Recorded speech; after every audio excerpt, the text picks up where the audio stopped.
Sundown County was 20 miles behind when the wind turned sour. The kind of wind that didn't carry scent but warnings. Dry sage gunpowder and something forgotten. Wade Cridge tugged his coat tighter. The dog Crow had already stopped, ears stiff, body low, nose in the dust, like it remembered war. That dog didn't bark unless someone was about to die. Wade followed him off the trail past a rusted fence post, tangled in ghost wire, a boot with no foot inside. Then he saw her half buried under a boulder like she'd been trying to hide from the sun or from memory. Pale as ash, lips cracked, a dress torn to threads. She wasn't dead. Not yet. Crow whined once. Wade crouched beside her, pressed the back of his hand to her mouth.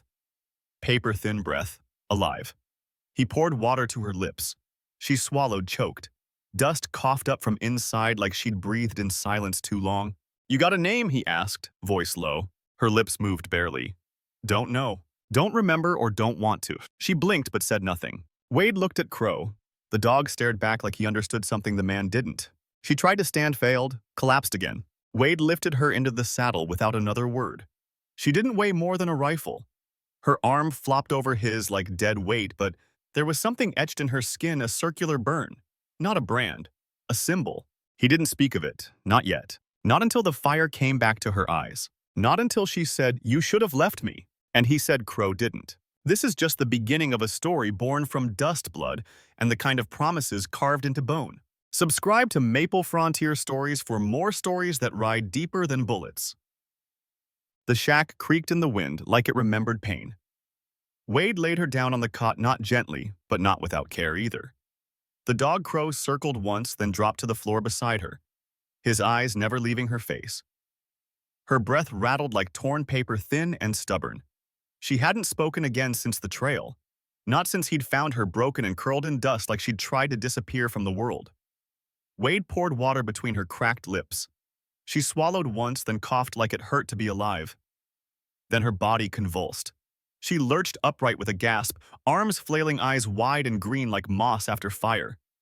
Wade moved fast, gripping her shoulders, grounding her. "You're safe," he said. But she wasn't listening. Her mouth moved no words, just names, fragments, a scream she couldn't release. Then she collapsed again. Crow whimpered.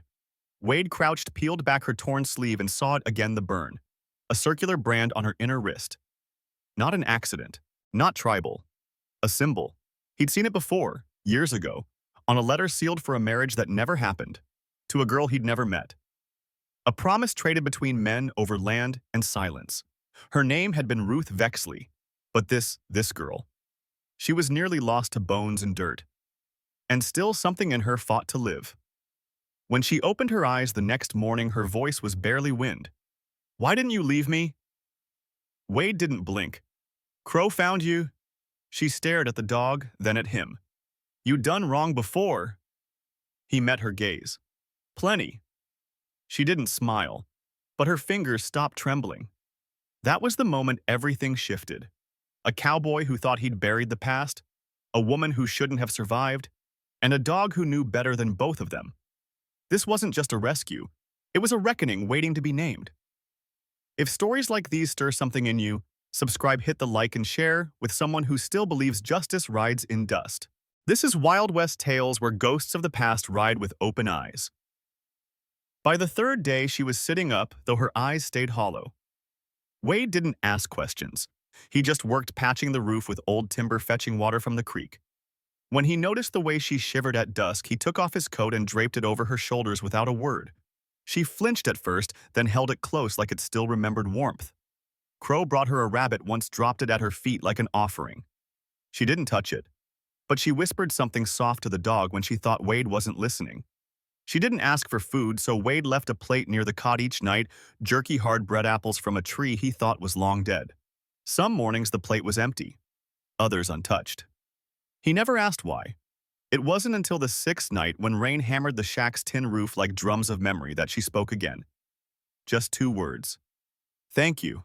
Wade didn't answer, just nodded from his place near the fire. Crow lifted his head, then rested it again. The silence wasn't empty. It was a bridge, slow but sure. Later that week, Wade found her standing barefoot in the doorway, staring at the stars. She wore his shirt now, sleeves rolled, cinched at the waist with a length of rope. The Colt revolver sat on the table beside her, not loaded but not forgotten. "You trust me yet?" he asked, not looking up. She didn't smile, but her voice didn't shake either. "Not yet. But I trust the dog." He chuckled. That was enough. He showed her how to lead the mare, how to check the hooves for stone. When she slipped once, he offered his hand. She didn't take it, but didn't refuse it either. That night, she mended a tear in his old coat with hands still bruised but steady.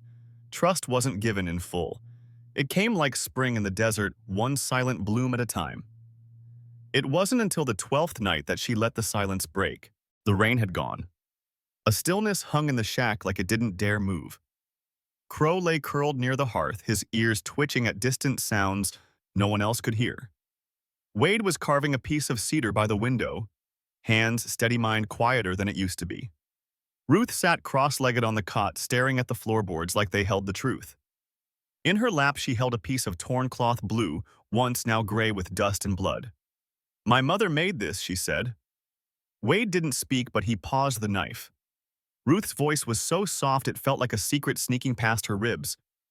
"She sewed the hem with yellow thread because I used to get lost in crowds. Said she'd spot me by the flash of gold." She held the cloth up to the firelight. "The stitching was loose now, barely hanging on. I was wearing this when he signed me away. Said it was marriage, said it would fix everything." Her fingers clenched. "I was 14? Wade looked up. His mouth stayed shut, but something in his jaw shifted. "I don't remember the ride, just the cold. The smell of tobacco, the way the man touched the ribbon on my braid before he cut it." She blinked slow, then fast. "I screamed the first night. No one came. The second night, I didn't scream. That was worse. She didn't cry. She didn't need to. The words bled just fine. They moved me in a wagon. One of them played harmonica, badly, said it helped the girls sleep. There were 3 of us at first, then 2, then just me." She looked at Wade, now eyes sharp like broken glass, smoothed by time, but still able to cut. "I think I died somewhere on that trail. They just forgot to bury me." He stood and poured 2 tin cups of water. One for her, one for him. No pity, just presence. She took it, sipped. "I haven't eaten in 2 days when Crow found me," she said. "I was crawling toward a stone because I thought maybe it looked like a door." She laughed. A short, bitter thing. "You ever look at something and hope it'll take you somewhere else?" Wade nodded slowly. "Yeah, once." She tilted her head. "War," he said, "back when I thought dying for a flag meant something." He didn't say more. He didn't have to. They sat in that old shack, 2 people hollowed by different fires, breathing the same smoke. Then she did something unexpected. She reached into her boot and pulled out a folded, cracked piece of paper. She handed it to him without a word. It was a letter, old, creased at the corners, sealed with wax long broken. The handwriting was delicate, to Wade Cridge, concerning marriage to Ruth Vexley. He read it, quietly. When he looked up, she wasn't staring at him, she was looking at the fire eyes, distant. "I found it in one of their trunks," she said. "They never sent it. Guess I wasn't worth the postage." Wade refolded the letter and handed it back. "You still going by that name?" She shrugged. "Not sure it's mine anymore." "Then what is—" She stared at the embers. "Ash," she said finally. "That's what I feel like. Not gone, but not a flame either." Wade stood and walked to the trunk near the wall. He opened it and pulled out a small leather-bound book. Inside was an old map, a list of names, and a revolver. He set the book down. "There's a camp down by Black Ridge," he said. "Sundown riders keep girls there. Move 'em between towns. That the kind of place you came from?" She didn't answer right away. "Then I left a girl behind that night. Younger than me. Yellow ribbon." She screamed until they gagged her. Her name was Elsie. Her voice cracked not from weakness but restraint. "I don't know if she's alive, but if she is, you want to find her?" She nodded once. "And burn whatever's left." Crow lifted his head. Wade looked her straight in the eyes. "Then we ride at dawn." They rose before the sun the next morning. Wade saddled the mare in silence. Ruth fed Crow the last strip of jerky. Neither said it, but they knew what today was. Not escape, not survival, but war. Inside the shack, Wade unrolled a weathered map across the table. He circled Black Ridge with charcoal. They move between here and the dry ravine east of Dust Whip, he said. Always close to water, always out of reach. Ruth leaned over the map, her fingers tracing the ridge lines like reading an old wound. We start at the ridge, work north, Wade nodded. We'll ride light, travel at dusk, no fires unless we need heat. He glanced at her. You know how to shoot? She shook her head. Not yet. Wade crossed the shack, opened the trunk, and pulled out a long iron Colt Navy. It bore his father's initials, worn soft by time. He placed it in her hands. It kicks hard left. Keep your stance wide, and breathe before the trigger breaks. She didn't flinch, just nodded. They started in the clearing behind the shack. Wade set up rusted cans, broken glass, old horseshoes, nailed defense posts. Ruth missed every shot the first day, every single one. But she didn't curse, didn't growl. She just reloaded.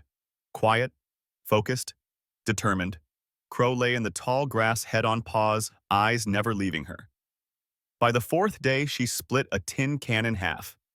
Nice, Wade said, simply handing her another cylinder. Again. She trained at dawn. They rode at dusk. During the heat, they fixed the shack roof, shared stories in pieces like old bullets worked out from under scar tissue. One night, Wade handed her a hammer to patch a board. She drove the nails in silence. Then, you build like someone who's buried a few regrets. Wade smiled faintly. I build like someone tired of watching things fall apart. They slept, light rifles within reach. Ruth cleaned the Colt each night by lantern flame, her hands now steady, precise. Wade taught her to gut a rabbit patch, a saddle, read the wind by the weight of it on the dust. She taught him to listen, not just to sound, but to silence. There was a rhythm forming, like two broken gears learning how to turn together. On the 10th night, as the moon spilled silver across the canyon, Ruth sat polishing her boots. She glanced at Wade, voice low. You ever lose someone you didn't get to save? Wade didn't move. My brother, back in Missouri. I was too late. What would you do if you could go back? He didn't answer right away. Shoot faster, he said finally. She nodded. Then let's ride faster. Trust wasn't declared. It didn't need to be. It was forged in action, in shared water, in worn-out tools passed between calloused hands. They moved like two people who had nothing to prove, only something to finish. At a dry riverbed 2 days later, they found fresh tracks, wagon wheels, boot prints, and the unmistakable circular mark carved into a tree. Sundown riders. Wade crouched, studied the soil. They're close. Ruth pulled the scarf tighter around her throat. Then, so are we. That night they made camp under a crumbling outpost once used by bounty hunters. Wade lit the fire low. Ruth drew a rough map in the dirt. This was the place, she said, pointing. Where they changed guards? One of them used to whistle, something slow. A hymn. You remember it? Wade asked. She hummed it. The sound was thin and haunting, like grief wrapped in wind. I'll know his face when I hear it again. Wade added to the plan. We go quiet. No gunfire unless we have to. We free the girls first, then the rest. Ruth stared into the flames. I'm not here to save the world. I know, he said. Just one piece of it. She looked at him, then not with softness, but with something better. Recognition. He wasn't just her rescuer anymore. And she wasn't just the girl in the dust. They were allies now. Warbound. Wade turned in for the night rifle across his chest. Ruth stayed up longer, cleaning the Colt with oil, her reflection flickering in the metal. Crow curled beside her, his breath slow and even. When she finally laid down, she didn't sleep with one eye open. For the first time in years, she closed both. 2 broken lives, 1 sharpened path. If you've ever trusted someone without needing the words, subscribe, like, and share this journey. The trail grew narrower as they climbed the switchbacks of Black Ridge. Rocks scraped under hoof, and the trees leaned in like they'd heard the rumors about this place and didn't want to be witnesses. Wade rode ahead, rifle slung low. Ruth followed, her face calm but taut, the revolver on her hip worn into the curve of her body like it belonged there. Crow ranged wide-nosed to the wind, tail stiff. Something was close. Just before dusk, they found the camp. It wasn't much, 3 wagons and a half-circle canvas stretched like tired skin, a small fire smoldering behind a ring of stones. But Ruth knew the shape of captivity when she saw it. They keep the girls in the wagon with the red tarp, she whispered. That's where I woke up the 3rd time. Wade scanned the terrain. 2 centuries, maybe 3 inside, the rest could be out hunting or drinking. We move now, Ruth said. No gunfire, Wade replied. She nodded. Not unless it's him. They crept in from opposite flanks, Wade taking the west, Ruth the east. Crow disappeared into the brush. The first guard was half asleep, leaning on his rifle. Ruth didn't hesitate one silent step, then the butt of her Colt cracked his skull. He crumpled like an apology. The second man turned at the sound and reached for his belt. Wade dropped him with a shot to the leg, then a hard fist across the jaw. No mercy, just silence.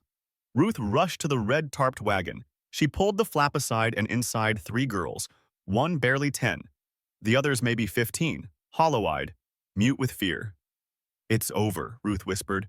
You're coming with us. They stared at her like she was a ghost. Then one girl moved a flicker of trust in her limbs. Ruth helped them down one by one. No tears, just breath. Then a voice cut through the camp like rusted steel. I thought I recognized that fire in your eyes. Ruth turned. He stood by the fire, Matthias Templeton. Older now, but the same twisted smile. Same ring on his finger, the iron crest from her memory. You're dead, girl, he said. Been dead for years. Ruth stepped forward slow. You signed my life away. Templeton didn't move. Your father gave you to us. I just handled the paperwork. You bought me. He shrugged. The land needed clearing. You were part of the deal. She raised the Colt. Go ahead, he said. Shoot me, and you prove what we said, feral, unworthy, disposable. Ruth's hands shook, but not from fear, from restraint. I'm not shooting you for revenge, she said. Templeton sneered. No, I'm shooting you because I'm not property. She pulled the trigger. He staggered, clutching his stomach, and fell to his knees. Wade stepped in, rifle ready, but Ruth raised a hand. He dies slow, she said, like the names he erased. Templeton coughed blood. This changes nothing. It changes everything, she said. She turned to the girls. You see this man? This is what they look like. They hide in suits behind ink and land deeds. But they bleed.